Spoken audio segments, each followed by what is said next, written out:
it's time to proceed with caution because we have one heck of a PLE to talk about. Hello, welcome to BunkaMania UK, and we're live on Twitch and YouTube, where we're going to be talking about WWE Evolution 2025 from Atlanta, Georgia, and last night's Raw Fallout. I am your host for tonight. I am Harriett, aka Manga Girl, but I am not alone. Tonight we have a special guest. She is a fellow wrestling fan, also an artist, and most importantly, a Terra Twin, just like me, a Terra Twin fan. Welcome, Charlie. Hello. Lovely to have you on board, Charlie. No, it's lovely to be here. We did not match shirts on purpose, I promise. Legitimately, this was beforehand. We were just like, wait a minute. Representing. How are you? I'm all right. Yeah, my voice might be a bit in and out. I've literally just gotten over a cold, so I do apologize for that. That's perfectly fine. Well, like I said, lovely to have you on board. So yes, tonight we're going to be talking about Evolution and Raw. So if you'd like to be involved, please join in tonight in the chat. We have a few people already on there. We have Matty, we have Sean, we have Fox, we have Stitcher, and we also have BunkaMania. We have Ian watching. So thank you all so much. So yes, if you want to share your thoughts, please share in the chat. I will share as and when stuff comes along. So yes, Evolution. So the last time Evolution was 7 years ago. That's quite scary, considering 7 years have come and gone, and it's just like, yeah, a lot has happened since then. Slightly, yeah. Yeah, definitely. Though, when I looked at the actual roster for the original Evolution, most of the women who were there, who are still with WWE in some respect, were at this one, which was really nice. I know. We did have a lot of superstars, like past and present. I have made notes of everyone who has appeared on this. So we will go through this. So there were 7 matches in all in the show after a really long weekend of wrestling, because literally it was just like Great American Bash, AEW, Saturday Night Main Event, then we had SmackDown. So this was pretty much the last part of the long wrestling weekend. And you know what? It ended with a banger. It really did. This was a fantastic show. Though I wish it got more love promotion-wise, but I think the crescendo and everything in it really made up for it. The fans definitely made you aware, especially in the crowd, how much of a show, how good this was. And there were 7 matches in total. So we're going to do a play-by-play of the show. I'm going to talk about the matches briefly, also talk about the Fallout and Raw, because it kind of seemed like Evolution continued, which I was very happy with. Yes. There were reasons why, we can understand. So pretty much we started off the show with a video package kind of showing some young girls.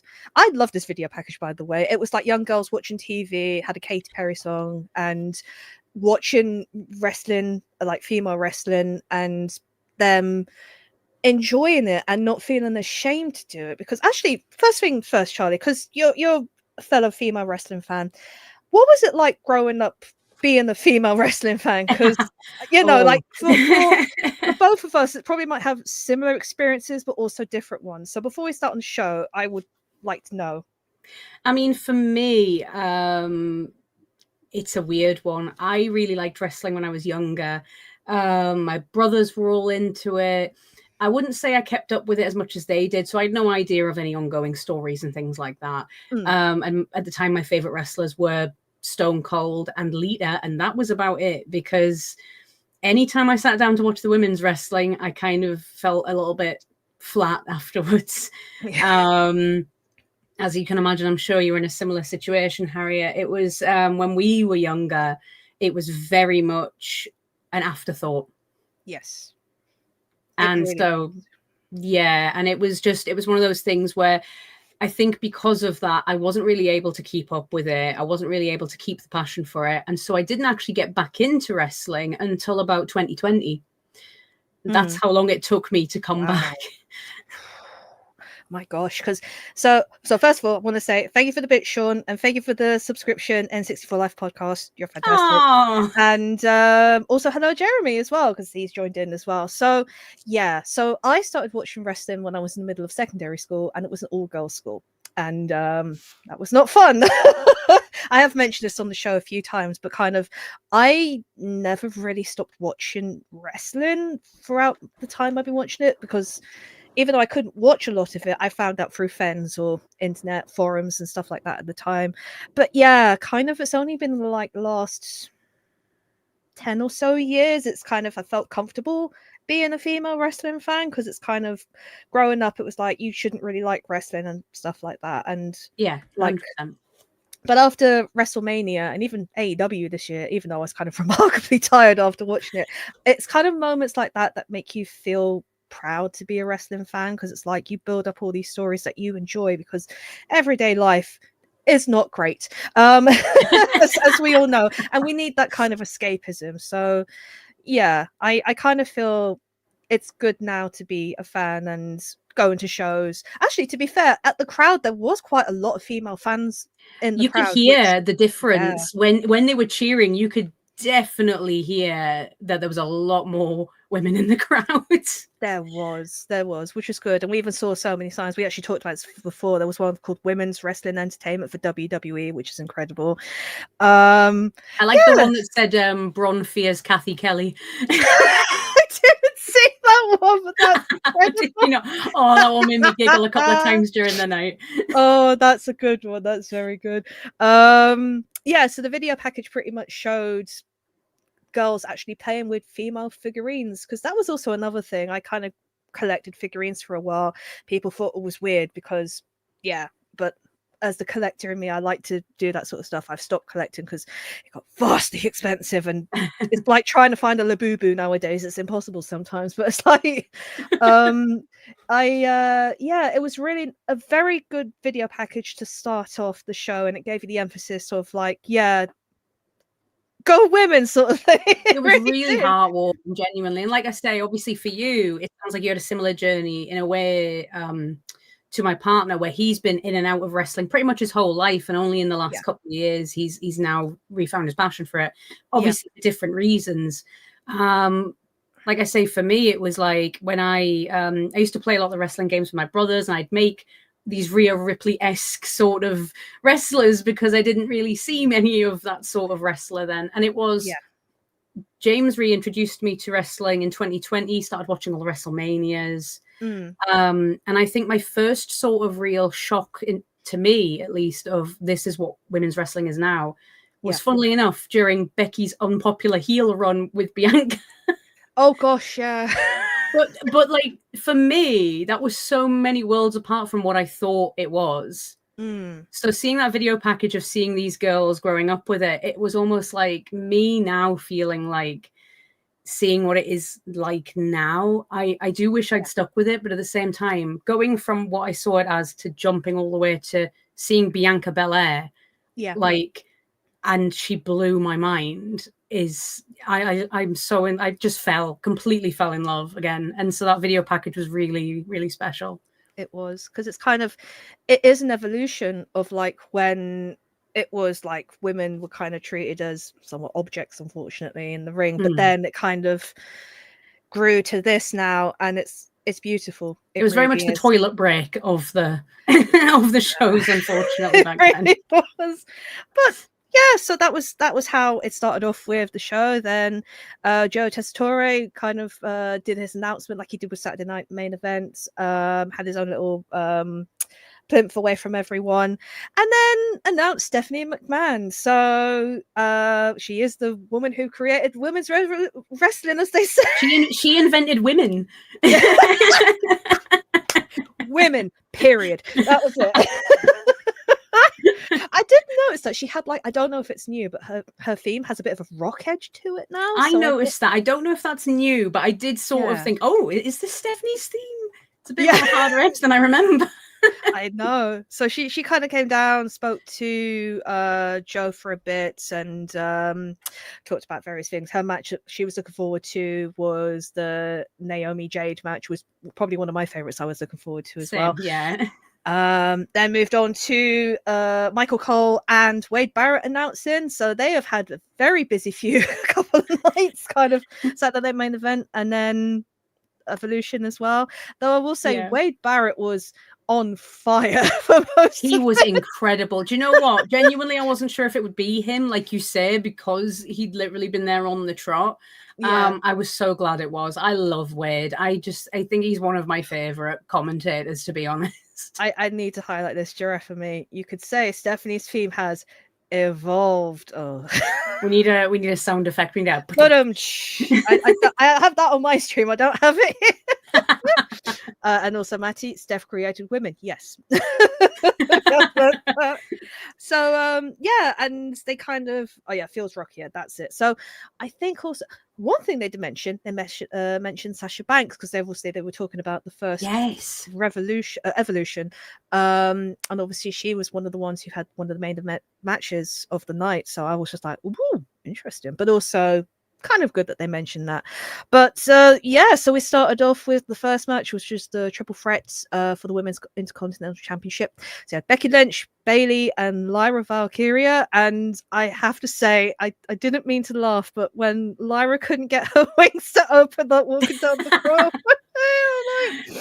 Do you know, not to talk too much about later matches, but Charlotte Flair had a similar problem with her coat. Yes. She was trying to stretch all the way out and she just kind of put her hand in fans' faces. I was just like... just having to be like... it was very, very narrow ramp. Though I will say, the narrow ramp was quite nice. I think it was... Usually it's usually a bit further apart, but like everyone was respectful, which was great. So, and there was some noticeable fans in the crowd, which we did talk about and we will bring up later. So yeah, this match has been building up since pretty much WrestleMania 41, where Becky took out Bayley so Becky could be with Lyra. They had a falling out because Becky turned on Lyra, and then they had a brilliant match. I think it was Backlash, I believe.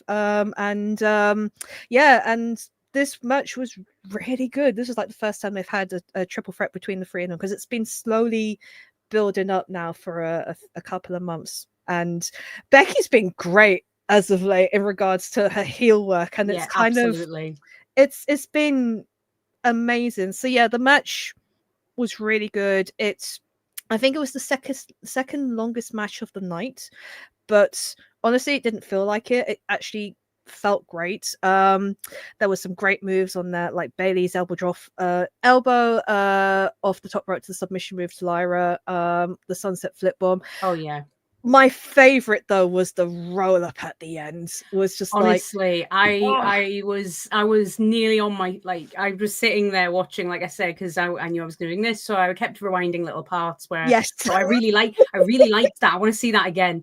That part I had to keep rewinding. I was like, that was so smooth. What did she do? It was incredible. I've never seen a pin like that, and I was just in awe. I mean, like you say, Becky has been absolutely on fire lately, and I think it really does help that her feud has been with Lyra, because they clearly get on so well in real life, and it's one of those things where they know they've got the chemistry, they know they can make magic together, and putting Bayley in the mix with that as well, when Bayley's had such a history with Becky, it was bound to be a good match, but it was an incredible match. Yes, I think it was incredible. It was my second favorite match of the night, I will say. I do have a personal favorite. I think it's probably the same one as you have as well.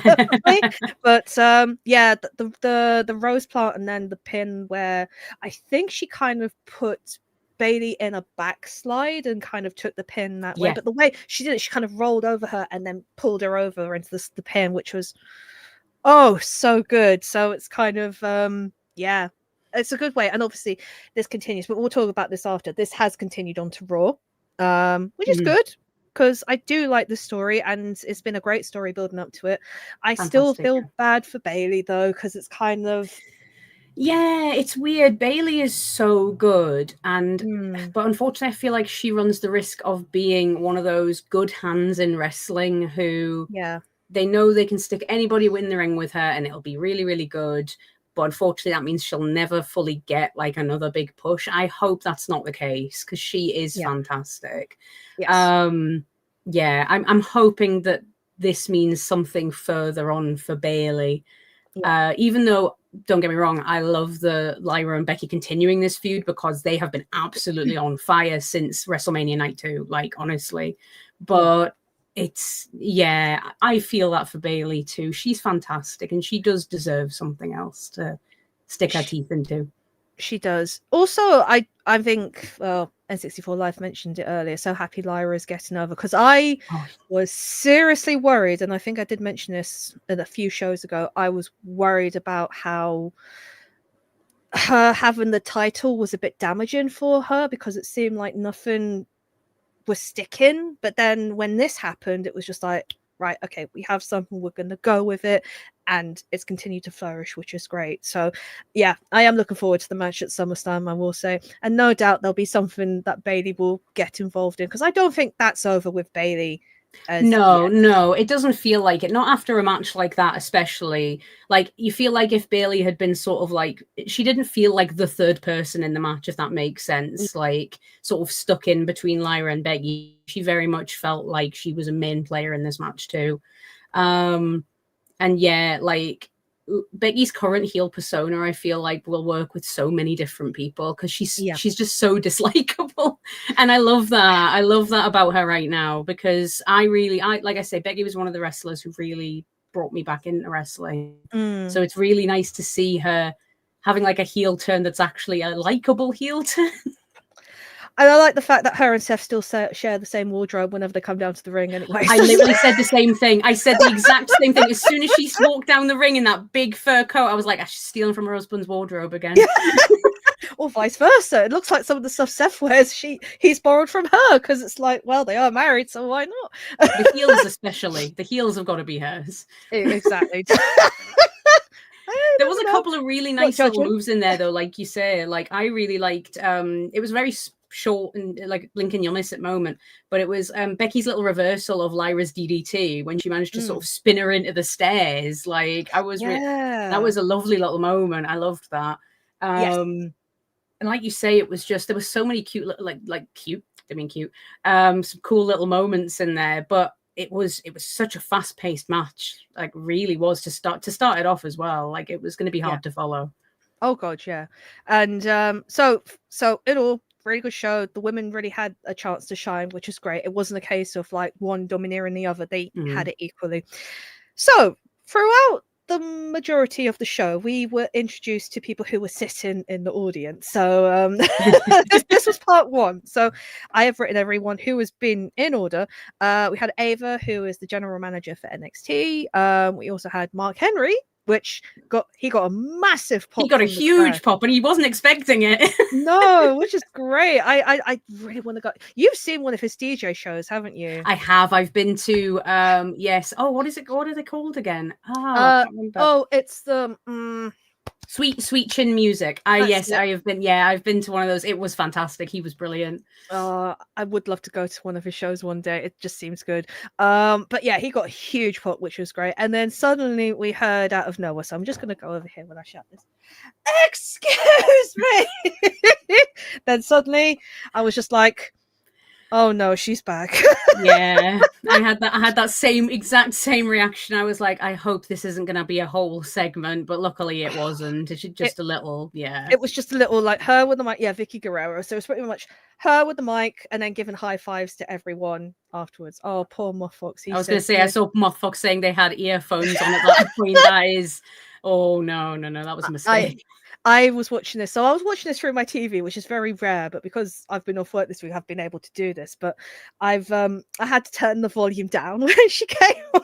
I was just like, oh yeah, no. I can understand that, yeah.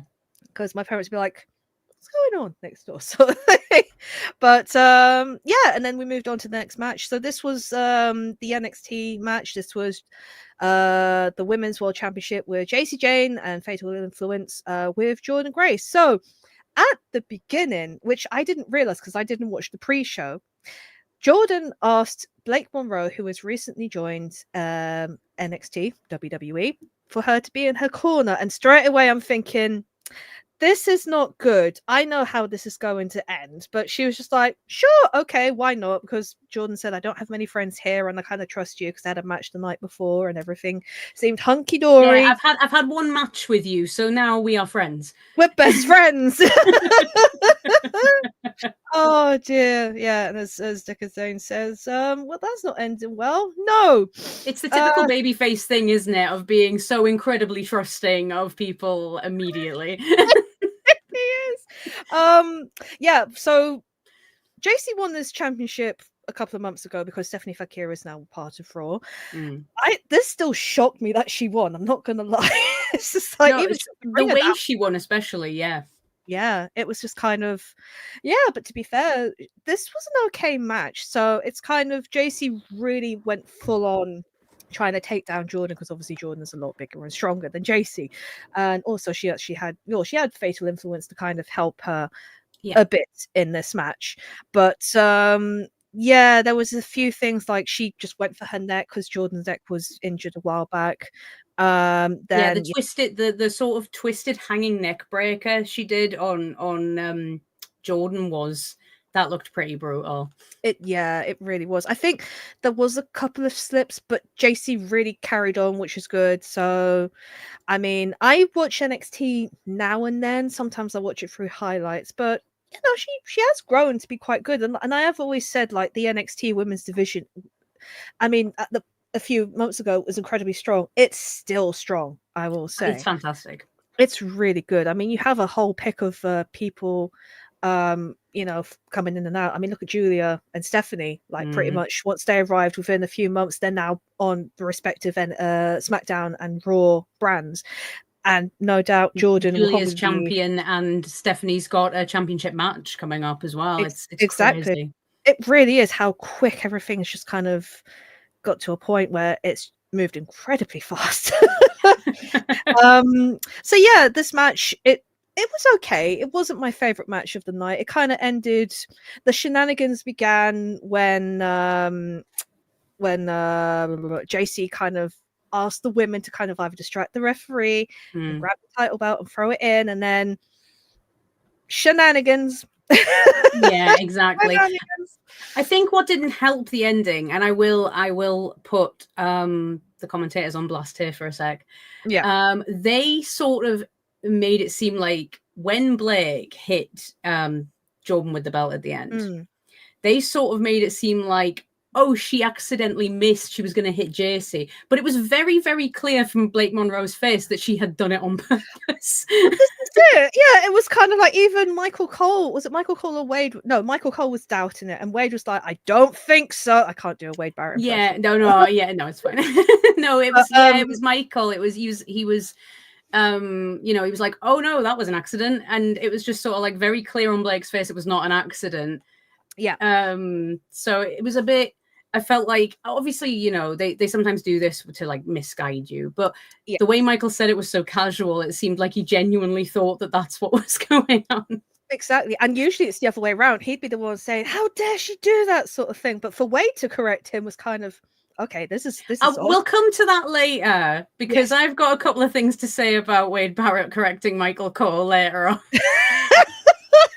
I mean, like I said, Wade was on fire. He really was. I think he was just like a teenage boy in heaven. I think that he was incredibly happy. He really was. I will say though, out of the two matches, because they had a match the night before, this was the better of the two. Because the tag match was okay. It was very weird for them to end it as a main event, but there's probably reasons. It probably kind of led on to this, and they probably wanted to have Blake and Jordan to have their time to shine, because obviously it's kind of foreshadow in regards to now there's going to be, I mean, Jordan looked really pissed by the end of this. She actually, like, she got caught wrong right at the end when JC like hit her off the rope. She got caught wrong right at the end. You saw her nose was streaming afterwards. Yeah, like she was bleeding. It was just like, yep, she's dead. Literally, Blake, she's only just kind of started, and then Blake is now a heel, but they did talk about that they might make a heel, but I didn't think it'd be within a month of her arriving. No, I didn't think it would be this quick. I understand why, because she is just a better heel, but it is a very, very quick turnaround. It really is. So In all, it was an okay match. It was fine. It happened, I and really enjoyed it. Jordynne Grace, I have to say, I feel bad because JC Jane, I know the name, but I didn't know much of her work. But yeah, Jordynne Grace, ever since her debut at the Rumble, has just completely captivated me. She is a terrifying lady. oh, she is. She literally like, here, let's just have everything. Just Honestly, I'm like, throw everything at this woman. She's incredible. I absolutely love her. So honestly, I really enjoyed this match. But like you say, it wasn't my favorite of the night. yeah, But that's like saying, like, this was my least favorite ice cream. Like, I would yeah. say pretty much every match had something in it that I Oh really god. loved. Yeah, not to say that none of the matches were good. All the matches were good. It was just Yeah. kind of some were a lot better than others. And this one was Um, a bit slower than the previous one too. yeah, I think, like you said before, it was a hard follow up from the match prior, Mm. but they both did good, and in a way, it did show the fact that NXT women, because if people have never watched NXT and this is their first experience to it, this is a great way to show this is what your women's division in NXT does, and it's a great way of showing them, which is good. And we had more instances with the Battle Royale as well later on in the night, which I will talk about because there's a couple of people in there who I truly loved and they deserve their flowers in this. Absolutely. So there are more people in the crowd. So we had Jazz, Ivory, Jacqueline, and Maurice. And I'm not going to lie, they all looked amazing, especially They look Ivory. incredible, honestly. Oh gosh, it was so surreal because these were the women I kind of grew up, especially Ivory, who I grew up watching because Ivory was in Right to Censor before she turned face. And obviously Jazz was fighting her, so was Jacqueline, and then Maurice was later on in the years when Miz was big, like big at the time because he's kind of had an up and down career in Yeah, WWE. absolutely. Yeah, yeah. Not to say again he's bad. It's just like, yeah, I think someone mentioned it in the no, I think it was another wrestler, but still, yeah, it was nice to see them. And then had Joe and Stephanie talk more about some of the matches they've seen, and yeah, it's pretty much copy and paste of what it is. I think I appreciate Stephanie being the guest, but it was kind of like, yeah. Yeah, I know what you mean. You're just kind of like, okay, do we need the extra little color commentary, like, Yeah, in between, really? that's true. But then again, I was thinking about it, it was just like the only other person who was a female commentator was Beth Phoenix, but now kind of part of. Yeah, that was one of the things that made me a little sad was that when I looked back at 2018 Evolution, they had two female commentators and Michael Cole. Yeah. Whereas this time they had Stephanie as sort of like a guest presenter, and that was kind of the Yes. extent of it. Yeah. And Beth Phoenix would have been great, but of course, she's out of the picture now, unfortunately. Very much so, yeah. But it was still fine as it was. Like I said, like Michael Cole, actually, it was mentioned earlier, 4 nights straight he's done commentating. Oh, so it's just like I feel bad that I'm gonna call him out late because he did have 4 nights on the trot, to be fair. But there's me and James quite often have a joke of it, like when we watch things, is sometimes Michael Cole will get himself, I think because he gets so excited, yeah. he gets himself really muddled up, and it happens a couple of times, and me and my partner James, we always have a laugh at his expense, unfortunately. I mean, Botchamania picks up on it a lot, so as they did in this month's one. Oh gosh. I did want to say before you moved on, Maurice's diva jacket. Oh, Can I buy one? It was gorgeous. I specifically rewound Netflix to look at it again and be like, how did she make that? I want to make one now. I think our kids had them as well. Oh, if you've never watched the kids on Mrs. TikTok, do so. They're lovely. They are adorable. That whole family is so wholesome. It's wonderful to watch their stuff. The kids are just lovely. Yeah. So the next match was the Fatal 4-Way for the Women's Tag Team Championship. So at the champions, Raquel Rodriguez, Roxanne Perez represented the Judgment Day. The returning Kabuki Warriors, which I'm so glad to see, Asuka and Kairi Sane, and this was since Backlash 2024, so not too long ago, but it seems like it's been longer. Feels like it's been so long. It really has. Then we had Sol Ruka and Zarya representing NXT, and the Kabuki Warriors were representing Raw, and then we had another new kind of tag team which has been building up, which I've really enjoyed, Charlotte Flair and Alexa Bliss. So pretty much with a fatal four-way, you have 2 of any of the teams, but you can tag anyone in at any given time. Mhm. I will say, I wish this match was longer.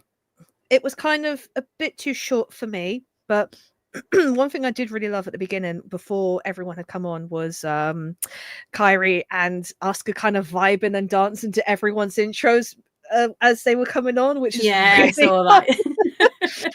Especially Asuka. Asuka's just like, I don't care. I'm just going to enjoy this, which I love, which is great. I will say that all of the women wrestlers on this show, you could almost feel the enthusiasm they had for the Yeah. crowd, because it's like that, you know, that crowd are just there for them. Yes. And every single, like, I forgot to mention it the first match, but even when with Becky playing a heel, the 3 of them at the beginning had a bit of a moment in the ring when the crowd was really loud, and they sort of had this look between each other like, wow, like, this is crazy, you know. You could see Becky sort of wanting to hype the crowd up, but kind of giving Bailey the eye to be like, can you do it, because I can't, I'm gonna be Bailey do it, and then Elbow and Lyra is just like, yeah. But yeah, like the Kabuki Warriors were just dancing and vibing. Like every single woman on this PLA felt like they were just having the time of their lives.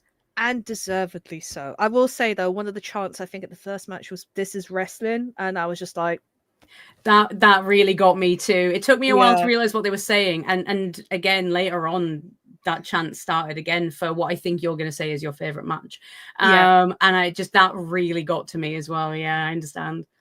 It was so good. I will say though, one thing really surprised me is how much love Charlotte Flair got, because my god, like, you know, in the last few months we've just seen her being booed literally out the building, with her having like I'd say it's a play hissy fit, but still not having the best time. And I think this was after Royal Rumble and the whole harsh Charlotte wins lol sort of thing. But when I heard the crowd cheer, I was just like, oh my god, I'm actually really happy for her. This has happened. Same. I think that's the problem really, ultimately, is again, because it's that whole thing of Charlotte wins lol, you know, she's been pushed to the moon when she didn't necessarily fit in there. And also I think she does kind of, and I saw someone else talking about this, because when they brought her back, it was the same sort of promo as like her dad, you know, she's the rich girl. Yeah. She deserves to be respected simply because she's a, like, you know, been around for so long. And I think that people the wrong way after a while, unless you really lean into it, which she never really has. So see her have so much fun in this match, so much fun with Alexa, and let a bit of personality come out. I was rooting for her by the end of it. By the end of it, I was like, Charlotte, Alexa, get this wrapped up. I want you to win. Same. And I'm not the biggest Charlotte Flair fan anyway. Never have been, to be fair. But I've kind of supported her in her work and whatnot, and she wins. But yeah, it was just like she had fun. And the whole interaction between her and Alexa has been good, like playful siblings, like little sisters, go and go away. But the kind of the Simpsons, Nelson and Martin, like Martin singing around Nelson sort of thing, and he's just like, but he's accepting it sort of thing. It's kind of in the same kind of thing where Charlotte is accepting it and Flair is just like, well, this is what you need. And yeah, it is. It really is. I think genuinely pairing her up with Alexa is the best thing they could do, because as soon as I realized that that's where they were going with this, I said, I love this already, because we know what kind of person Alexa is. We know what kind of personality she can bring to this. Her and Charlotte have got history. Yes. You know, this can crash or burn, and I'm so glad it's going well, because I'm really, really enjoying it. I mean, there was one point in the match, I think it was the biggest moment of the match, where, so I've written this down because I wanted to make sure I got this word for word right. Where Zarya, so Sol had been taken and held captive. Alexa Bliss had been held by Sol Ruka, and Zarya was about to spear her. Then Charlotte grabbed her and pulled her out of the way, so Zarya ended up spearing Sol. And you could just see the shock of both of them, especially Alexa in the corner. It's like, what just happened? She just saved me. It was such a beautiful moment, and I was just like, that's what made me realize, oh my god, Charlotte Flair is amazing. And even she was just like, I mean, I've that's the got thing. We've you. never doubted she's an amazing wrestler. Yeah, She I is never an doubted it, incredible but yeah. wrestler, but personality-wise is where she rubs people the wrong way. Yes. And that little bit when she's holding on to Alexa while Alexa's still kind of like, and she just goes, I've got you. I was just like, Charlotte, why you need to win this? Yeah. I was rooting, rooting, but yeah. To be fair, I was rooting for them to win anyway because I've really enjoyed the partnership growing. And yeah, as Ian has put here, yeah, that it was perfect. That was like one of my highlighted moments of the whole pay-per-view. It really was, and that's the one that it was a stuck fantastic with moment. me. It really was. So, like I said, it was a good match. Like everyone again had their moment to shine, which was great. But I think Sol Ruka having 3 matches pretty much back to back. SmackDown. I was going to say, I American really match. wanted to give her flowers for that because my God, wow, well done, love. Oh my god, yeah, she did great.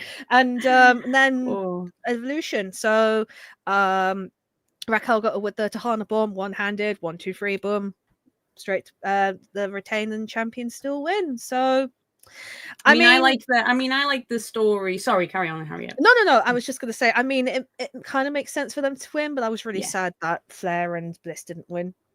Yeah, same, to be honest. I think out of all of them, I thought they had a chance. I really liked a little bit of the storytelling that's going on with Raquel and Roxanne actually as well at the moment. Because I've always, I mean, maybe just because it buys into my theory, that obviously we assume Roxanne was brought in to steal Dom, just like Liv was brought in to steal Dom from Rhea. But a lot of the murmuring has been that, in fact, it's actually going to be Raquel that she steals from Liv and not Dom. And obviously that builds up to that as well. And I loved the way that they sort of very slowly started to trust each other as the match continued, to the point that they were pulling off moves together that looked fantastic, quite frankly. Yeah. I want to say it was another good match. It really was. I wish it was just a bit longer, but obviously you have 7 matches in the card, which is a lot in WWE standards nowadays. Usually 4 or 5 is the norm. And if it's a 4-way tag match, it's going to go fast as well. So definitely.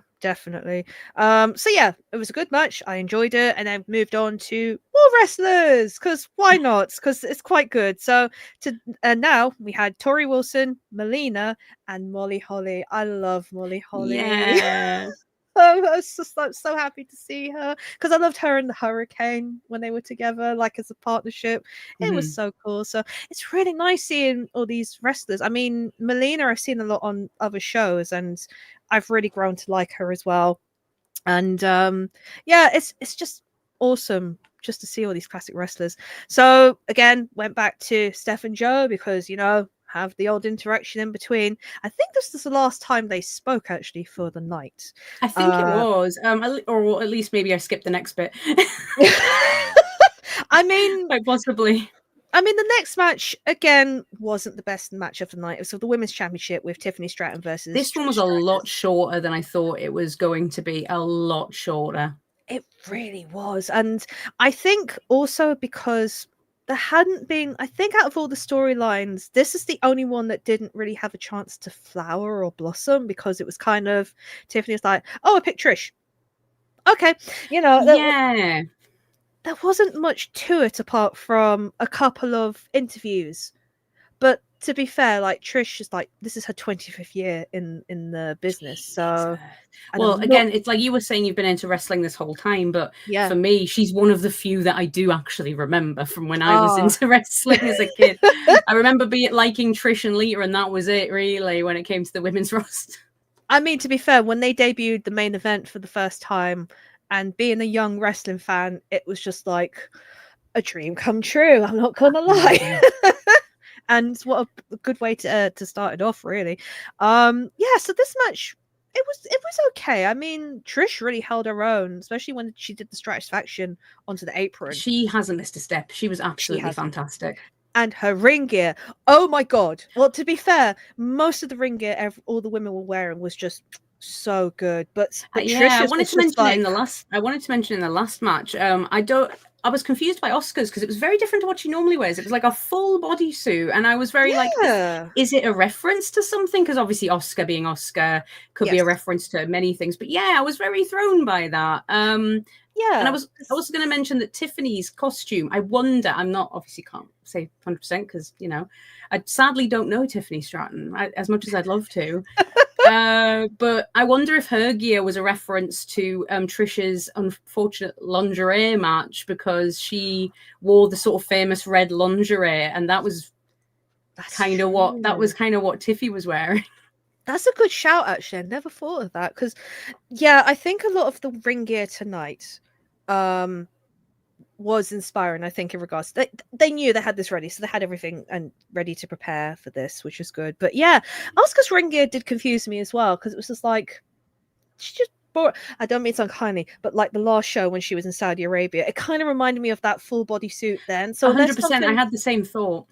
So unless it's something she's just decided to wear from now on, because she wore it on Raw as well, so maybe going forward, who knows? But yeah, this was an okay match. I mean, very quick, like you said, but I did like, yeah, and Tiffany won, because yeah, that was going to be a given. Course, yeah, that was because we had a feeling, we talked about this pre-show, it was kind of Tiffany would win and then Jade would beat Tiffany at SummerSlam.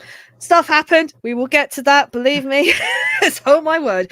Yeah, and I really did like that, the fact that the crowd, you know, gave Trish her flowers as well. Like, thank you, Trish, as the match finished as well. And it was good. I just like the fact that I think someone pointed this out. I think it was a Facebook comment I saw where you only had 2 wrestlers who were of the Hall of Fame of the women's division. The rest was just all wrestlers who are in this day and age. And you kind of think about that and it's just like, oh my God, that's incredible, because like the first Royal Rumble or the first it's the first Royal Rumble for the women, pretty much Hall of Famer, classic wrestler, Hall of Famer, very few of the current stars that we have now. So thank God. I don't mean it's really a testament to how they've built up the newer generation of female wrestlers. Honestly, it was fantastic. It really is, and it's just like, it just shows how good female and women's wrestling has grown. And yeah, so we had more people in the crowd. We have had Alundra Blaze and Leilani Kai, which was cool, because obviously Alundra Blaze was very infamous for throwing the championship, the women's championship, in the bin. Yeah. And that's one of the few things I remembered when I started watching wrestling, was that, and I had no clue who this woman was, but it was still like, oh, that's so cool and epic. But even before I got back into wrestling, I like hearing about people's passions. So obviously with my partner being super into wrestling, I knew a few bits and pieces, and he told me that story. That was one of those stories he told me about infamously that had happened, and sort of at the time, like you say, it felt very badass and everything, but ultimately when you find out she was kind of made to do it, she didn't really want to, and then ultimately they didn't give her any push after that. It is a bit, it's very bitter now, but it's nice to see her being there. It's kind of a thing of like, we're not gonna think about that anymore. That's true. The long past. And exactly. And Mofox here put Leilani Kane was defending women's champion at WrestleMania 1.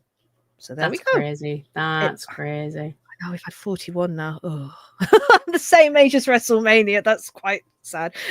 Also, I know we moved past Tiffany and Trish.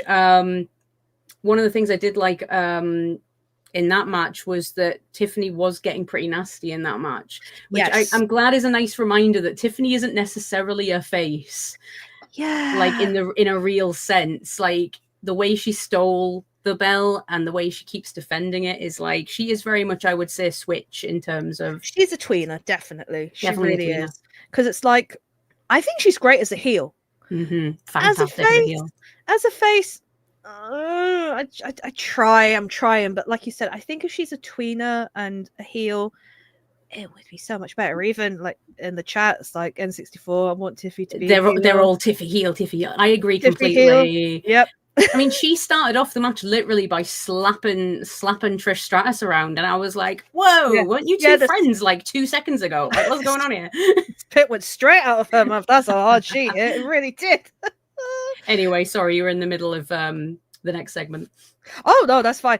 So yes, the next match. So this was the one I was looking forward to. One of the one I was looking forward to, but it was again short. So this was the no holds barred match with Naomi versus Jade Cargill with Bianca Belair as the special guest referee. That was announced on Saturday Night Main Event by Nick Aldis, because Jade got attacked by Naomi in the middle of the crowd as they did the whole "Hi, I'm in the crowd" sort of thing. Hello, and then Naomi's just boom. Yeah, literally. Perfect timing with that. It really was. And I think this is the 4th no holds barred match for women. So yeah, they said that at Evolution, which made me like, both me and James were watching this at this point, and we were both kind of like, that is a little sad. Yeah. Actually, it's kind of, I wish they'd, obviously it is quite dangerous, as we have seen in Hell in a Cell match last year between Drew McIntyre and CM Punk, where Oh yeah, toolbox. When I saw that toolbox in the match, I suddenly had horrible. I have a note on here saying when the toolbox came out, I was like, no, not this again. Yeah, literally, I was just like, it's like that meme with the. Yeah, just me. Oh god, I will say though, it was a good match. So before even the match began, I did mention in the crowd there was a guy who wore a jacket and it was all caution tape, and I was eyeing him up most of the night, and I was just saying to myself, please let Naomi see him, please let Naomi see him. And he did. She did, sorry. And she fist bumped him, which was great, and I was so happy for the dude, because I was like, do you know what, fair play to you for doing that, because you know they can't be comfortable. No. He isn't. So I was very happy for him that he got the fist bump, and obviously his night was made even more so later on in the night. I did notice though, so Naomi has a thing for razor blades at the moment, and her attire was pretty much half razor blades, and all I kept thinking was, I hope they are not sharp, because if Jade grabs the wrong thing. Yeah, I kept thinking that too. Partly as well because I assumed that with it being on the costume and it being quite an intense match, they probably are gimmicked. But also because I do recall a couple of months ago, Naomi did a photo shoot with like a razor blade sort of threads, and they were real, and she cut her hand. She did, yeah. I remember she was like, "Oh, I'm bleeding," sort of thing. And I was just like, please don't have gone this far. I'm sure that in reality you do not want Jade to hurt herself that much. No, definitely not. Also, her case lit up. Yes. Oh, that made me so happy. Oh, it was awesome. I've been waiting for like that to come into the case, like hoping that like it would match her glowy boots and things. That made me so happy. It was good. It's kind of like both Money in the Bank matches have now defaulted to black now, because obviously Naomi with the caution and Seth is going with that as his default color, so to speak. Yeah, I will say. Oh, actually, so yeah, I need to point out something in the chat. So my folks put here about kendo sticks do hurt, and as Matty says here, yes, I have. At Comic-Con, they do hurt. They really do. And it wasn't too bad. It was just like a jokey thing, but still, kendo sticks. So when the kendo stick came out, first of all, yeah, that was painful. But so you had chains, you had what did I write here? I did put here tables were used. Oh, the Slim Jim table was back. The Slim Jim table, yay! I'm so glad the Slim Jim table was there. I'm glad someone was happy. I think it's a dumb gimmick, but that's just me. No, honestly, I was just like, just for one night, can we not have the Slim Jim table, please? I mean, I will appreciate that majority. Well, we had 2 segments of the sponsor, which being Maybelline, which makes sense because it's makeup. I mean, we had Jade and we had Tiffany advertise it, but that was the main thing, as well as Naked Gun, because obviously Cody is in Naked Gun. The irony being that the men wear just as much makeup as the women in wrestling. That's it. Maybelline's a good brand, so yeah, I wear some of it. I'm hoping that like the next sponsor will be like some sort of spray tan, and Bron Breaker's going to come out and advertise it. Oh my god, the amount of spray tan that man has! I don't know how. I literally don't know how. I love him, don't get me wrong. I absolutely Yeah. love him, but he is tangoed to hell in some of those matches. He really is. It's a bit unhealthy, I will say. But yeah, it's kind of, oh god, hold on, what Fox has put this is a bad idea, but also, oh dear god. It's like, yeah, and it's just yeah. Suntan. Oh dear. Oh dear lord. I mean, oh, there was a few things I did enjoy from this match. Was Jade picking up one of the cameraman's camera. Oh yeah, I loved that. I was just like, that's so expensive. Put it down. I know, literally just throwing it in Naomi's stomach and just go, whoop, well, there's 10 grand's worth gone. I'm hoping it was really a fake made one. me giggle, that part. It really made me giggle. It was funny, I will say. Naomi did have a bit of, not Naomi, Jade did have a bit of fun in this match, I will say. But Naomi was proper psycho, which is how she is. Like the whole segment at the beginning was very good before she came on. She drop kicked Jade into the TV at the ringside, which caused it to explode. Well, I say explode, but kind of. Yeah, it was really cool. Like, I know obviously, like, even before she did that, you could see the screen was kind of broken, but I was like, I didn't expect it to actually kick her head in. So I was like, oh, that's pretty cool, actually. I could, even if it was gimmick, that's a cool little spot. I liked that a lot. I mean, I think there was one point, I think towards the end of the match, Naomi started bleeding. I think the bridge of her nose started bleeding, because by the end I did see it was so I rewound that bit because I was kind of trying to figure out when she'd done that, and I think it was actually when she had the chair and hit Jade, who was outside the ring, and then the rope bounced it back. I think she might have smacked herself in the face with the chair. Ow. That does tend to happen, actually. It's kind of tame compared to what we saw in AEW the night before, though, I will say. Yeah, I heard about that, yeah. But yeah, like the toolbox was involved. There was a point where Jade nearly threw the toolbox onto Naomi, and Naomi moved out of the way straight away. And I was just like, oh, thank God. I was having Drew McIntyre flashbacks. I was like, please don't do this. It was kind of nightmare fuel for me. In the end, Jade won by using Jaded on Naomi through the table on top of the ring from post, the top rope as well. Rope, which was really good. So beautiful. Yeah, it was well done. I will say though, Bianca was very much in the middle of this. She was kind of, obviously she has been the story points of both of them. I mean, the whole thing was like Naomi's jealousy spiraled into how she is now, thanks to being the third wheel in this friendship. And I was hoping, I mean, Bianca was obviously still injured. You could see her hands were still taped together, her fingers. So I think she called it down the middle. Even at the end, when she raised Jade's hand, it was very much... She had tears running down her face when she did it. Oh, did she? She did. And I think as much as don't get me wrong, I love Bianca and I love the really emotionally raw sort of promos she's been having with Naomi and Jade and that. It felt like there was none of that really in this match. And I did kind of wonder why Bianca was there. Yeah, I did. To be fair, I was just like, okay, fine. Though I will give another shout out as well. All the referees tonight or that night were all female, so thank you very much. Yeah, I'm glad they did that too. That made me happy. Yeah, we had even one of the female wrestlers from NXT. Her name escapes me now, but it was just so nice to have pretty much everyone female in matches, which was really good. Yeah, no, that was fantastic. And I like I say, I really do. As much as I say, like, I love Bianca. Don't get me wrong. Like, I just felt like Jade and Naomi's antics were like they completely overshadowed anything Bianca was trying to do emotionally, especially when Naomi literally wiped her bloody nose on Jade's hair. Yeah, which is pure white as well. So it's just like, oh dear. I loved it though. I love stuff like that. Yeah. So I was just kind of like, yeah, go for it, love. You're psycho now. You can do whatever you want. I know it was. I've grown to really love Naomi even before when she moved to TNA and then came back. But this whole side to her, I love so much. She's been fantastic. It's so good. It's just like the whole crazy to sad, like the whole thing when she talked to Bianca and she was like trying to be really friendly, and then the tears started, and I was just like, Oh, I love you even more now. You were great. You really are.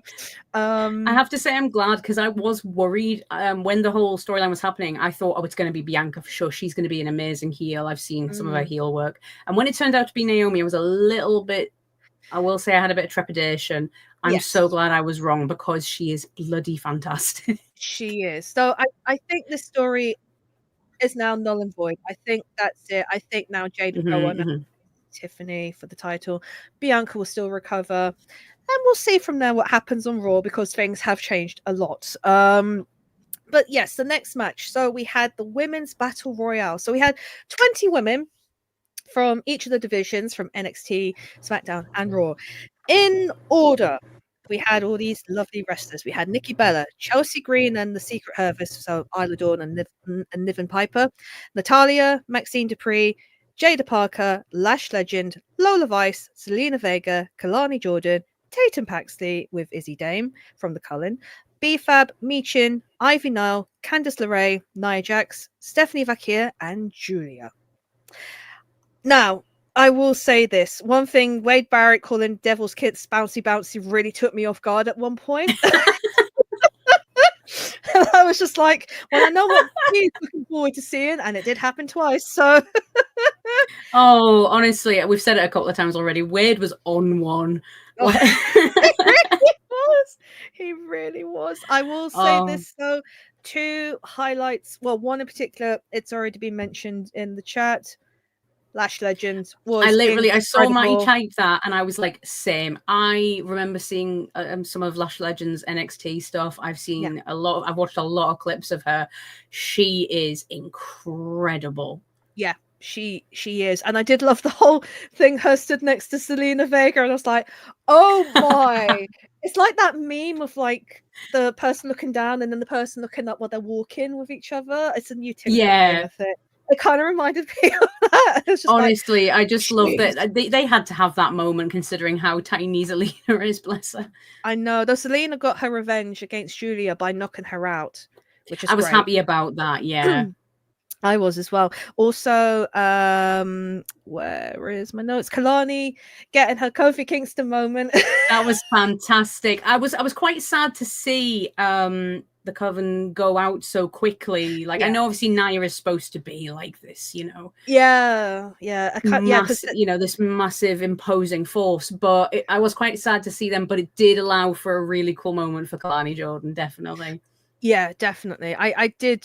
Yeah, the NXT women really did stand out in this. Lola Vice and Nikki Bella had their whole kind of hip moment in the ring, because obviously Lola is kind of a dancer as well.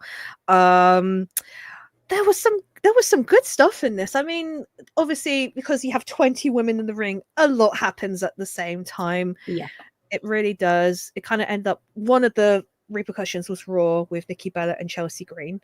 Yes, which was interesting, I will say, because I do love Chelsea Green. I think she's great. She's absolutely fantastic. She is incredible. Again, I keep saying about all the women, but like, you know, no, she is. She's just got such a humor about her. Yes. So much personality in everything she does, and honestly, I could just watch her wrestle forever. I could as well. I like watching her at fan stuff as well. Like, she was given a baby to hold and she was screaming with joy, and that was like the poor baby's ears, but also she was just so happy to hold a baby.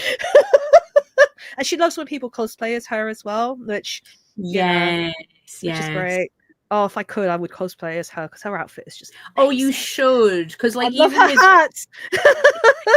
Let's stop the wrestling talk. Let's start the cosplay talk. Honestly, seriously, you should definitely. Because Chelsea, like, even if you're a very self-conscious person like I am as well, hers is quite full coverage what she wears. It is, because she's got the very long cape along the legs as well. So honestly, I'd go for it. And my surname is Green, so someone could just do the exactly Green sort of thing. It's Harriett Green. Rhea and at one point Sasha at some point of many moons ago. So yeah, that could be another one for the future.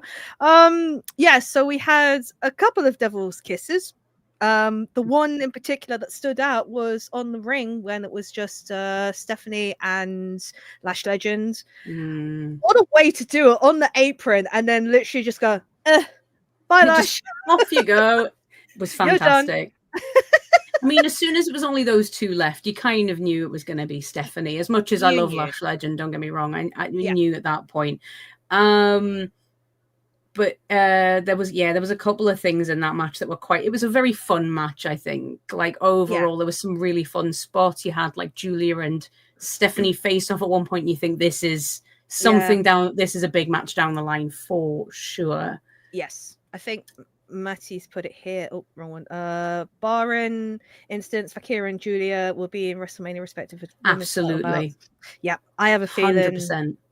Yes, so Stephanie did win, so she is now challenging for the women's world championship. So whoever that is at the time, that'll be a because we've still got SummerSlam before then, haven't we? Yeah, we do, and that's going to be a two-nighter. Oh gosh, that's another long weekend. Oh dear, I was happy to see Chelsea. Stops. No, absolutely. And it always seems to be the same weekends now that it seems like WWE and AEW are purposefully trying to snipe each other. Yeah, because please don't do that. We want to watch all the wrestling. Oh my god! I'm kind of glad I have a break from now until Friday. Yeah, I bet. It's like I love wrestling. Don't get me wrong, but there's been so much this weekend because I stayed up to watch AEW live. I was lucky I got a bit of a break from it because I actually was seeing family and I went to North Wrestling instead. Yes. So the only wrestling I had that weekend was North Wrestling and then Evolution, and that was it for me. So that was okay. Oh, and then I watched Great American Bash and then Saturday Night Main Event and then Evolution. I was just like, but as Dekker Dane has put, the wrestling will go on forever. But yes, you can watch it here if you want to carry on with our wrestling news. So yes, 100%. I made a couple of notes on that one. I was really happy to see Chelsea being so aggressive in that match. She's getting more and more like that, and I love it. It makes me so happy to see her. Like, as much as I love her comedy characteristics of like I'm gonna hide behind everyone else until I see a weak spot. She got very aggressive in this match. Yes, and I think also, as much as I enjoy the Secret Service, I feel I want Chelsea to break out more and be more herself. You know, like kind of. I enjoy the comedy shtick, I do, but I want her to wrestle more, and she did in this. Like, I agree, she did show a lot more aggression, which was great. More of that, please. So, and she kind of did show up a bit on Raw as well. Like, again, the comedy shtick. Yeah, definitely, she's taking a bit more initiative for herself for sure. Which is good. So at the end, Stephanie making her final appearance of Stephanie McMahon, because we had two Stephanies in the ring. Oh, maybe that was why it was Stephanie's last bit with Joe. Maybe her last bit was her and Stephanie, and then that makes sense. That's true. So she asked Stephanie a question in Spanish, which I don't know what it was, but off the top of my head, but Stephanie Fakir appreciated it, and she pretty much said that even though Spanish is, I'm still learning English and Spanish is my language, but wrestling is her first language. It was a really nice interview because she kind of honored the women before her, and she promised to keep working hard, and in her words, because you will remember her name forever.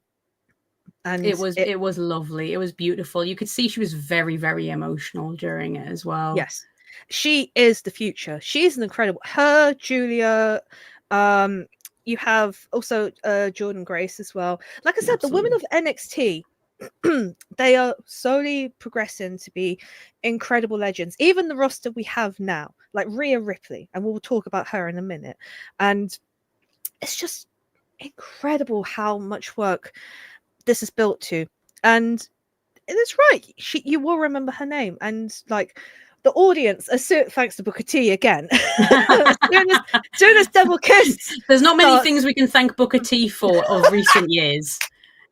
But that is one of them. We have this, and then the whole crowd just go, sort of thing. And it's just like, wow. But yes, before we move on, I did say I was going to put Michael Cole on blast for this one. I do apologize because I am aware now. I realize he was doing 4 days on the trot. But I think 3 times he called Candice LeRae. Candice Michelle. Candice Michelle, yeah. And Wade proper ripped him a new one for it. I'm expecting the BunkaMania. That's not my name next month. I'm saying it now. It's gonna happen. But he did it again at one point. It was Wade had to correct him again later on because Alba Fire jumped through the middle rope to attack Michin. Yes. And immediately Michael Cole was like, she's eliminated herself, and Wade was like, no, she hasn't. She went through the middle rope. Yeah. It's like she sacrificed her. Cole, she sacrificed herself to save Chelsea, sort of thing. It's like, no, she didn't. Sorry, Michael. No. I mean, I love Michael Cole, don't get me wrong. I really, really do. I do. But like I said, I think he just gets himself super excited and ends up fumbling. Yeah, bless him. But like I said, 4 nights back to back, it's kind of, he needs to sleep. Then Raw, I think, the next day. Yeah. So 4 nights back to back. Oh, my God, that man works hard. Then I'm sorry. Did you say what is your intact witness the sacrifice? Don't get me wrong. Like I said, I love the Secret Harvest, but yeah, like the whole thing with Michael Cole getting the name wrong and getting the rope wrong. Even I was like, oh, there was another mistake. So when Zelina came in, so before we go into the main event, Zelina came in and her title came up, Women's Intercontinental Champion, and I was just like, I didn't see that. Oh no. I think I took a photo of it and I meant to share it, but I was just like, that's not right. No. No, that one happened earlier. Yeah, I was gonna say that was a few weeks ago. Nope. So no, it's the girl with the big wings, not the anime girl. It's the other one. Or US title, one or the other. I'll have a look in a moment on my phone because I did take a photo, but it was just like, yeah, the one with the big wings. It's true. It's true. Oh dear. Then we're on to the main event, and yours and my favorite match of the nights. We had Iyo Sky versus Rhea Ripley for the Women's World Championship. So basically, the whole story about this is that Rhea has never beaten Iyo in her career in WWE. They've been fighting each other on and off since NXT, and it was just a fantastic match. It was just beautiful from beginning to end. So Iyo had picked Rhea to face off, and I think the reason being is like Rhea, so Iyo was basically, oh well, I can defeat her because I've done it before, but also it's kind of Rhea, this was her way of trying to actually win the championship. Now there, I will say the beginning, it started off slow, but as most main events, this went on. This was the longest match of the night. I think it was half an hour, I think. Yeah, it was definitely a long one. It was really good. But I just loved the whole storytelling throughout. There was so many mind games throughout, like the whole between the both of them trying to outdo each other. And Iyo really did have the upper hand on Rhea a lot in this match. And there were points where even Rhea was trying to pin Iyo, getting frustrated that she couldn't. But Iyo is an incredible wrestler. I'm not going to lie. She is amazing. And honestly, I was kind of... I know how this ended, but I wouldn't be mad if either of them had won, to be fair, because they both deserved the championship, because that match was just so damn incredible, and it deserved the chance of like women's wrestling in between it. It ended with, I think this is the first ever women's ref bump.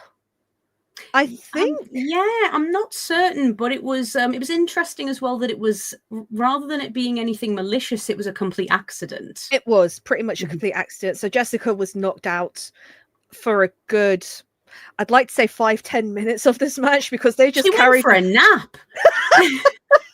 She learnt from the referee's rule book of like, stay down for a good bit. She went under the ring and had a nap with Tamatonga. Like, honestly, she was gone. It was just, so they kind of wrestled all around the arena. There was moments that involved crates, and oh my God, even I was just like, oh, where I think Rhea was going to powerbomb Iyo off the crates onto the concrete. It ended up that Iyo kind of dived onto Rhea, and I was just like, oh, this is painful, but also awesome at the same time. I have to say, I was disappointed there was no bin action, but I think the only bin they had was used in Jade and Naomi's match earlier. Oh yes, that's true. Yeah, because they did put it on Naomi, and then Jade did kick her. Yes. I was like, "Where's the bin, Iyo? Where's the bin?" It was just so good. I mean, and then Rhea did have a chance to win with the Riptide, but that's when Jessica had been knocked out. So yeah, she got the what do they call it? The crowd could see the pin, the visual pin. Yes, the visual but pin. unfortunately, that was so she's still got that hanging over her that she's never beaten Iyo, which I love, to be honest.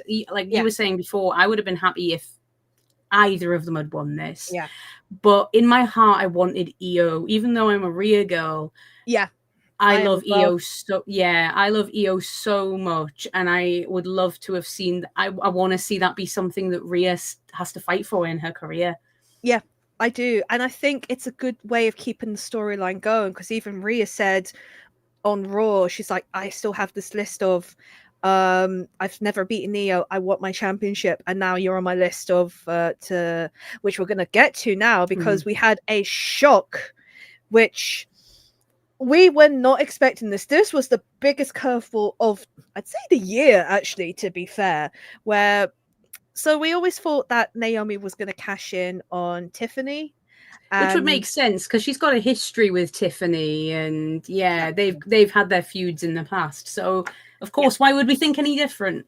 Exactly, because we always led to think that when Jade is definitely going to win the championship off of Tiffany, I think, and then we thought then Naomi would cash in on Jade.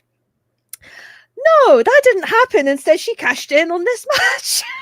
Fantastic, absolutely fantastic. Honestly, I think it's one of the best cash-ins I've seen in a long time. I think it's on par with Seth's. I was like, oh my god, holy shit, this is happening. What's going on? What's going on? Sort of it was thing. Definitely for me. So I would say Seth and Rhea are my two. They're my wrestlers, right? They're the two that really got me hooked on wrestling. They're the two that I always love to watch. Yeah. Honestly, I never got to experience Seth's original cash-in on Roman all that time ago. Oh, fair, yeah. Like at the time. So Seth's sort of, for me, the closest thing to that was his heel turn at WrestleMania. So seeing Naomi do that, I felt like this is mine. This is the one for me now, because oh my god, when she ran out, I was on my feet. Oh, I mean, we didn't have one of the wrestlers in the ring sobbing and have that turn into a meme moment. Thank God. Poor Roman. As much as I love Roman, I'm so sorry that's ever happened to him. But this turned into a triple threat match. And as triple threat match goes, anything happens, bash! Immediately. Straight to Iyo. Oh, brilliant. And like the psycho with Naomi came back out. And like she had a plaster on her nose after having that bloodied earlier. She threw Rhea out of the ring straight away because she knew she was a threat. And then she uses her finisher on Iyo. 1, 2, 3. Naomi is now your women's champion. World champion. And it's just like, oh my God, what? It's just incredible, but also, huh? It's so well deserved for Naomi as well. Absolutely. Like, it was, if anyone was going to screw Iyo and Rhea out of it, I wanted it to be her. Fantastic. Honestly, like you said, I think probably one of the best cash-ins I've seen, probably the best women's cash-in I've ever seen. Yes, this is one of the best women's cash-in, because with Tiffany, it was always, like the carrot dangling in the front of the donkey. And it got really repetitive for me. And I was just like, oh, for God's sake, just win the championship. Come on. But with this, it was kind of perfect moment. You weren't expecting it. And it just worked so beautifully with the match because, like I said, Rhea still hasn't beaten Iyo. And Iyo didn't win to Rhea. Iyo didn't, win to Rhea. So it's kind of... And like I put in my notes, this match went from 10 to 1,000 once the ref was taken out. 100%. Yeah. I mean, this match, like you said, it had a slow start. To me, I quite like that with Rhea's matches. I feel like whenever she has a bit of a slow start, that means the build is gonna, the payoff is coming. Yeah. The fact that they went into the crowd and fought and then came back and then was still knocking each other out like in the ring afterwards. You think like after they've been in the crowd and had a bit of a fight, they're gonna probably roll back in the ring and one move and someone's going to get pinned, but no, they got up and started hitting each other. Yeah, it was fantastic. Like, I kind of so to have that build up. No, go on. I was gonna say, I kind of call the slapping across the face the Pikachu moment from the first movie. Yeah, from the movie when they're just like, Do you know, I cried at that when I saw that in the cinema. That made me cry. I can't remember how old I was when it came out, but I was just like, I'm so sad. I don't want them to slap each other. It makes me so sad. I did, and my mum's just sat next to me, was like, "What the heck are you crying, child?" It was. So you have to understand. I was really into Pokemon. It was emotional. Exactly. So in all, final words, what did you think of the PLE? Honestly, like you said, the final match was absolutely my favorite. I mean, Rhea and Iyo have already demonstrated so many times they've got the best chemistry. They're absolutely fantastic in the ring together. Like, their expressions are so, like, they're both so expressive. Mm-hmm. Like, they make me laugh as much as they make me cry when they wrestle. Do you know what I mean? And so that was definitely the standout for me. Like, not even if it had ended clean with one of them winning, that would have been my match of the night. But the fact that it led to that crescendo of Naomi cashing in was fantastic. Yeah. Least favorite, think same as you, really. Probably Jordan and JC Jane. Even though it was a fantastic match, like I said, it's like saying which is your least favorite flavor of ice cream. It's like, well, they're all pretty good, unless you're Matty and you're lactose intolerant. Which I don't know if you knew that, Harry. Intolerant? I was going to say, did you know this, Harry? I'm sorry, I shouldn't have said anything. I'm so sorry. I'm going to get an angry text from him after as this. I know. Love you, Matty. Love you, thank you. Yeah. Oh God, Cliff's shocked now. Sorry, I'm sorry, Cliff. But yeah, sorry. it was not a bad match, but by any means, it was just the lesser one of the night. I was a bit nervous. If I'm being completely honest about this PLE, because it sort of, the build up to it felt very similar to what I heard about the original Evolution, where there wasn't as much build up. They didn't announce pretty much any of the matches until like a week before. And obviously there was the whole thing of the Beyonce concert being in this literally like across the street. Yeah. So it was one of those things where I was really nervous, to be honest. And especially before they announced the full lineup of matches. I think the only ones we had were, I think we had Tiffany and Trish and Rhea and Iyo. And I think that was it. And I was kind of a bit, considering, like I said, a lot of the really good storylines and the really good character work of some of the female wrestlers lately, I thought, we're not going to include any of that. Is this PLE going to have like no lasting effect after this? Is it just going to be like a PLE in a bubble where like nothing really matters and nothing's going to continue on into Raw, which obviously turns out not to be the case. Yeah. So I was pleasantly, I mean, once the matches were announced, I was a bit more confident that, okay, this is going to be pretty good. It really was fantastic. It was probably my favorite. And, you know, you can say I'm biased because it's the women wrestlers, but genuinely, I think it was my favorite PLE of the year so far. Yeah, I agree. I will say it's one of my favorites in the top 5, definitely, for sure. I'm in total agreement with you. I was worried about this as well, especially because it was stacked against a lot of other pay-per-views, and especially one of AEW's quote-unquote WrestleMania weekends for them as well. So it's kind of, I was so worried that I didn't know what to expect, but they really pulled it through, especially since this, like you said, they had a few matches announced, but one of them they were really hoping on was, I'm guessing, the Bellas versus Liv Morgan and Raquel Rodriguez, but that unfortunately fell apart because oh god, the name completely escaped me. Who got injured? Kyrie. Well, it was the match between Kyrie and Liv injured, injured herself because she fell on her arm. My brain went completely blank there. I'm sorry. No, you're fine. It's late and it's very warm. It's hot. It's hot. warm. In case anyone doesn't know, it's really hot.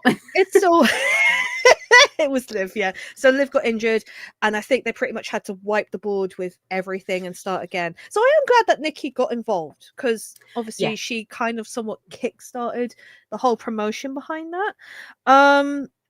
So I'm really happy how it started, how it ended. I'm gonna put this question up here, and I'll put it on here from Jeremy. Given the lack of promotion, do you think it's just WWE being naff at promoting it in general, or was it a lack of promotion or victim of there being so many WWE shows that weekend? I think column A and column B. I think sometimes WWE panic, because they're even doing this now with SummerSlam, where it was kind of, it's 2 weeks away on Sunday, and suddenly it's like, oh, we need to actually put matches on this sort of thing, and they had a few added on to Raw. So I think it was a case of, because everything went to pot with Liv no longer being part of the picture, I think they were still work in progress in regards to that, so they couldn't promote it. But also, unfairly justified, it was up against a lot of stuff as well. It was up against one of their own shows, you know. Yes. Which is crazy to me that they decided to move it to the same week as Saturday night's main event. Like, exactly.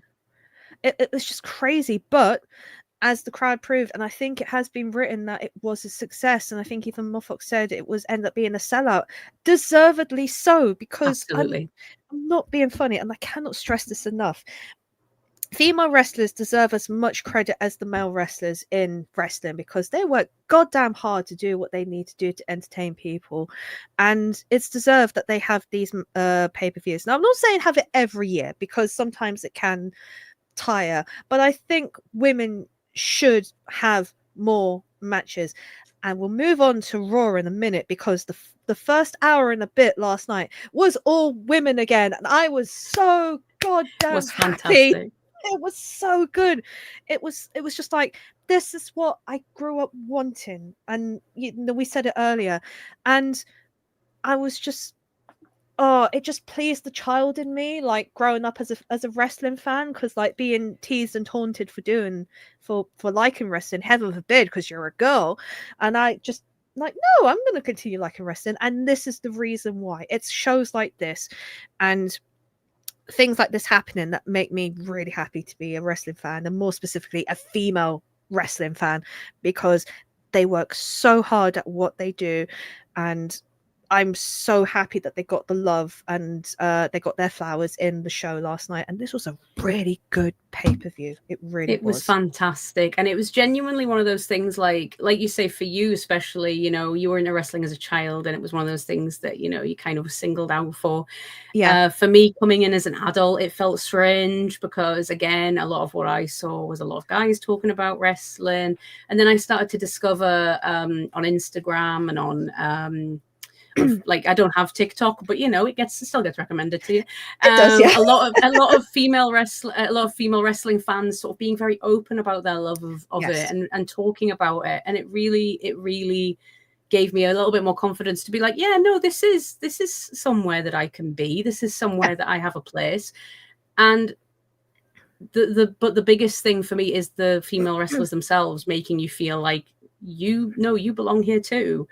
And yeah, it was a wonderful feeling to watch something like that, and actually, because I wanted to watch it completely objectively. I didn't want to watch it and be like, I'm gonna love this no matter what, because it's the women's wrestling. I wanted to watch it the same way I would watch any other PLE, and to come away from it feeling like I think that was genuinely my favorite it's just such a lovely feeling. It really was. Like, at the end of it, I was just like, yeah, I feel good, sort of thing. Yeah. I felt like really happy. Like, the beginning was very emotional, and in the end, I was just like, yeah, I'm happy with this. there was a clip, unfortunately, WWE cut away, but they've put it up on Instagram and various other places now, where when Rhea and Iyo are walking down the ramp, Rhea and Iyo are like hugging each other, and Rhea just says, we main evented Evolution, we did it. And to know that, because Rhea on the original Evolution was in a dark match with Dakota before the show started, defending the NXT the NXT UK Championship, and Iyo was in the Mae Young Classic but lost to Toni Storm, so they were both kind of like, they were both on the original Evolution, and to go from that So now they're main eventing it, and they have made an absolutely magic match. Like, knowing, like, I'm kind of sad they cut that off the end, but at the same time, like, even the actual ending with Naomi walking off with the championship, it just, like you say, I left with a good feeling. It was well done, I will say. But so Raw was last night, so I'll just talk about briefly what happened, because like I said, the first hour and a bit was pretty much all to do with the women, because the last half was the men's gauntlet match. But we had a confrontation between Naomi, Rhea, and Iyo, which ended up with them now having a triple threat for the women's championship at SummerSlam, which good. Yeah, I did enjoy that.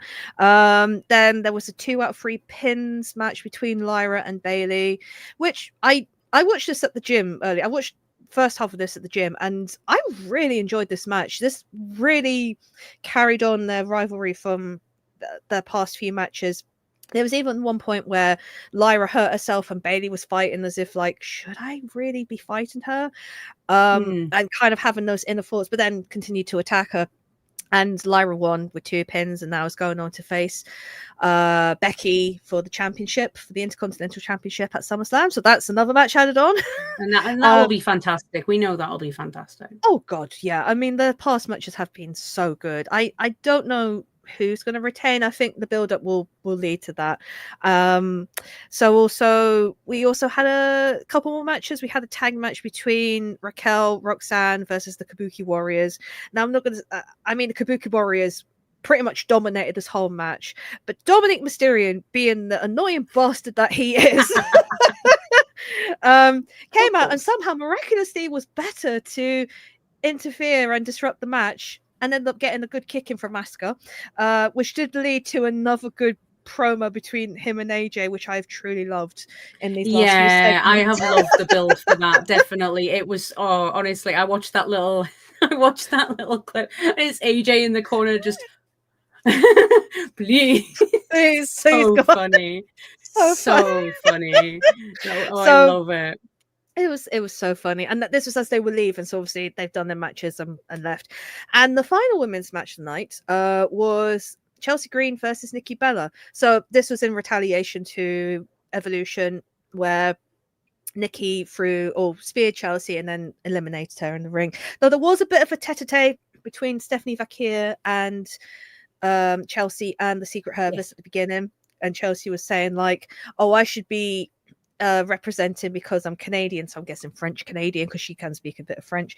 And it was good that even though Nikki won, Secret Herbalist and Chelsea attacked Nikki afterwards, but Stephanie came to her aid, and I was kind of thinking, please, not another turn. Just help her in the ring and cut to the next segment, please. So much has happened in the last weekend. I need you to just hug and walk away.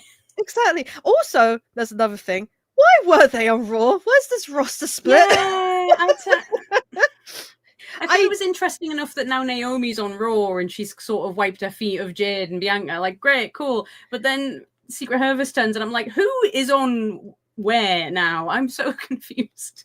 What are the rules? Who knows? I mean, we didn't even have a draft this year so far, I don't think. Global tour? Maybe. I was going to say this before, actually. As much as you were saying you didn't want Evolution every year, I thought it might be a nice thing to tour around, actually, Evolution. Yes. And maybe do like a Europe one, and then do another one back in America, and then do another one somewhere else. That might be a nice thing to do. Yeah. I think that's a good idea, because I think I don't want it to outstay its welcome, but 7 years is a long gap, so don't do that again, please. Yeah. Please do not do that again. It's not good. But yeah, that was pretty much it. And then the rest of the night, like I said, was for the gauntlet match for the World Heavyweight Championship, because that pretty much was the last hour and a bit of the show. Yes. So I was really happy that the women were given time to shine again. SmackDown, I know it's down to 2 hours now, which I'm very appreciative of, believe me. Definitely. It's just like, oh, it's too long. That was quite funny. The last time I watched it was 1 hour and 20 minutes. I was just like, this seems too short. So you don't really win. We're never happy. We're never happy.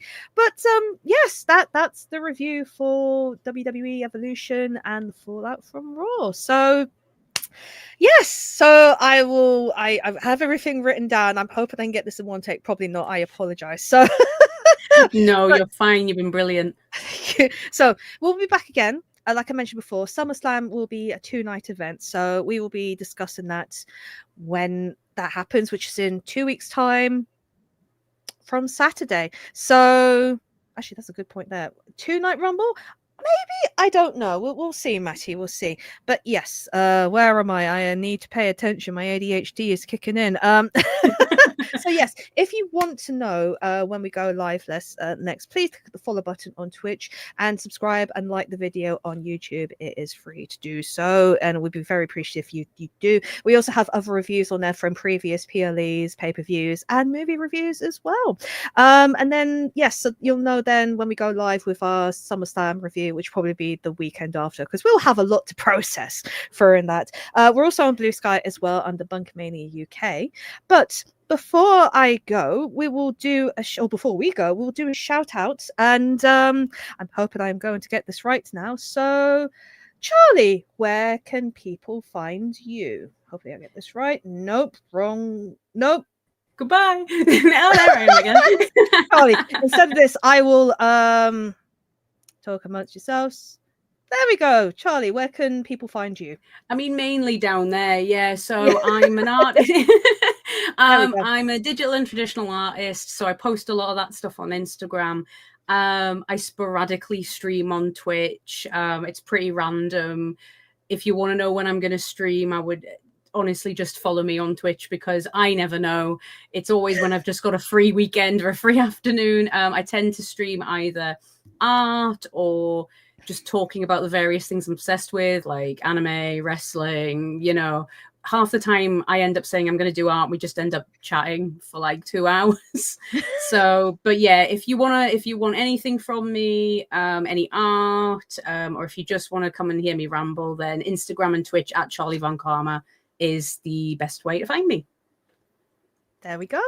And yes, so I am on Twitch under Harriett underscore manga girl. I stream once a week, usually on the Tuesdays, but I'm here tonight, so I'll be streaming tomorrow instead at 8 p.m. after the Dekker Dane.